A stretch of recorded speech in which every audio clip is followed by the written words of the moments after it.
یه جایی یه دستگاه کهنه‌ای مواجه میشید که مهره باز نمیشه به راحتی، یا پیچ باز نمیشه، زنگ زده، خرابه، داخلش حالت جام پیدا کرده. خب اگه زور بزنید ممکنه پیچ ببره داخلش. میتونید از یه چکش کوچیک، حالا بستگی به مهره داره، استفاده کنید و به آرومی تقه بزنید در تمام جهات. ببینید به نظر میاد بازی باشه، ولی همین ضربات کوچیک و ممتد ادامه دار، یعنی قطعش نکنید.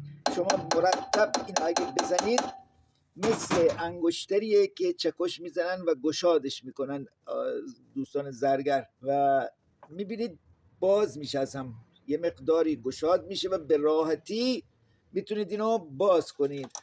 که خب الان من اگه اینجا رو بگیرم، خیلی